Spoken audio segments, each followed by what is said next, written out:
rudimentary and blunt, neither of which terms some would want to describe their weapons, yet this one can still deny them as fast as you can rack it.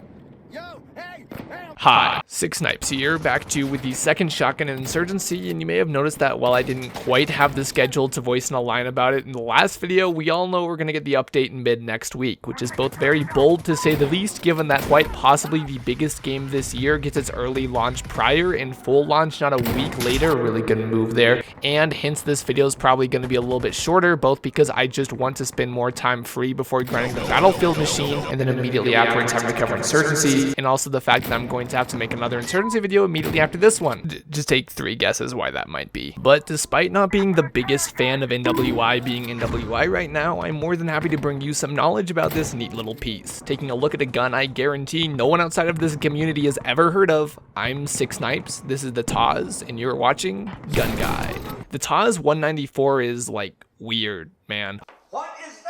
I just attributed my ignorance initially for not really knowing anything about this weapon. I mean, it kind of looks like the Super 90 from Siege, but pump action, but no. Manufactured by Tula Arms, planned relatively recently, being developed in the early 90s, dating it 40 years younger than the opposing M870. However, I don't think the Remington itself is quite as old or established by Tsar Peter I of Russia in 1712, so it's safe to say maybe the Russians know a fair bit about how to make a weapon at this point. In terms of service, just no. It's not. What the fuck is that? It's literally accessible as a civilian hunting weapon in Russia and Moldova. That's it. Okay. Like, I'm not even sure which dev thought to add this over anything else like a supernova or a trench gun, much less knew about the gun to begin with. But in honesty, I think it's really a testament of the stroke of genius the ancient and long past devs of NWI had back when they could actually add weapons that made sense for the usage of their respective classes. I digress. Anyway, this gun slaps shit. Okay, at this point I'm assuming you've watched the M870 video, and if you haven't, just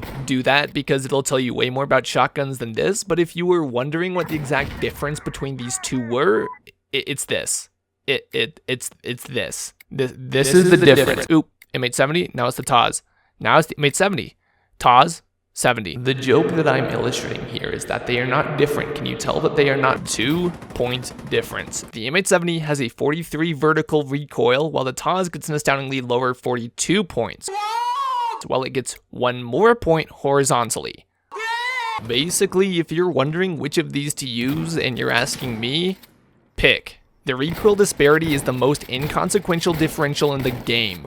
These guns are not different, but despite the fact that they're literally the same picture, I'm here doing a separate video on it because A, I like gun history, and B, I wasn't done talking about shotguns. The actual primary difference between the Taws and the M870 doesn't show up in stats. It's more or less in optics, actually. They share all the same attachments, except the Taws can have the PKAS, something the 870 can't even get in domination for one reason or another, and in my opinion, this is probably the ideal optic for a shotgun with that 1/2 point of magnification really putting in work because these things can just slay from a distance. In terms of iron sights, however, I gotta give it to the Taws, as the ring that the 870 has is doable, but that's got the weird fat nub to denote the actual focal point, whereas the Taws is flat with a needle, which just gives way more visibility in retrospect. I find you really don't need optics for either, and especially this one, because if you're breaching and clearing, you won't be worrying about magnification too much. But for modes like push, the highest zoom you'll get with any shotgun is with a toggleable holographic, and having used this one with a toggle Mars, I gotta say I like the versatility. As for whether the recoil actually makes a difference in play, just no. If you took the models away and just had the gun's mechanics and reskinned both of them to the same weapon that sounded the same and then made literally anyone play with both, they couldn't tell them apart. I'm not going to pretend that there's a difference because there isn't. I don't think it really checks out given its weird lack of a stock. You'd really think the gun would just kick around more and kind of sway a lot when aiming, but no, not really. And it's not like this gun can't have a stock in real life. Most versions like the TOZ-194 O2M and O3M have folding stock, so I just wonder why the design choice. I would definitely think if the gun just had actually acted different, at least in recoil, and had a toggleable stock between stability and like the ability to maybe push it closer to corners and have more maneuverable weapon, that would just give an amazing cool factor and make this one more than just the product of the dev being like, yo, what if we just copied and pasted the other shotgun and made it look and sound shittier? It's also just evident that both these things are weirdly buggy. Like, they're just little little exploits. With how last video the recoil grip makes them shoot faster, well, if you didn't know, carriers also don't necessarily affect how many shells you can have. You cannot make this up. Okay, so regardless of what, if any, carrier you are using, you can always go to the supply crate and tap F to grab another 8 shells just off the bat for no discernible reason. This works for either shotgun. They're weird, man. Going through the same ruckus as the last time, it's worth reiterating that shotguns may kill instantly, but that doesn't mean they're for noobs. Frankly, landing hits with this thing can be pretty obnoxious sometimes, not aided by the fact that these have literally the worst penetration in the entirety of the game. No flechettes do not help by that much because doubling the penetration value may be a thing, but that's like doubling the cup size of the female security. Like, that shit's still flat, bro.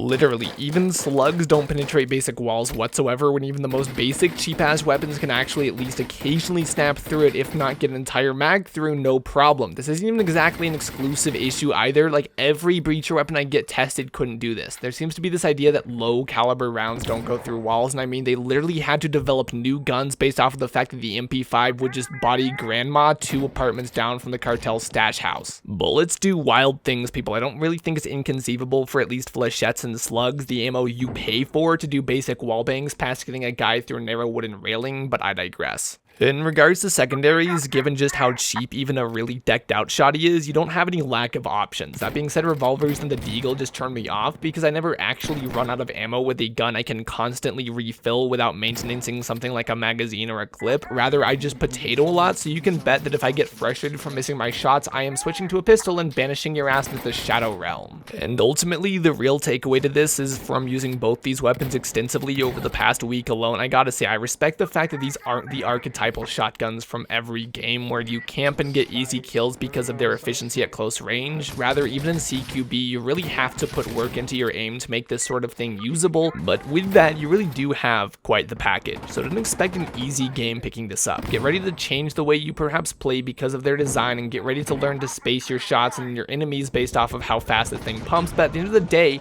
don't let anyone tell you you're cheap for using the gun that you like. Point and shoot. Simple and fast. Constantly fighting to prove that you don't need to have heard of a gun for it to kill you just as good.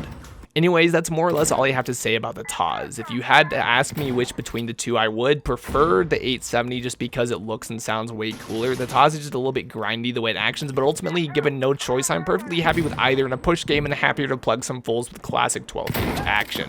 Be looking out next week for guides on the P90 and Vector, 2 guns I was very interested in to see in the game, and perhaps something else a little sooner. But until then, I'm Six Snipes, this is the TOZ-194, and you're watching Gun Guide. I'll see you out there in Sandstorm. This is not okay. It's time. This needs to stop now. It's time to stop.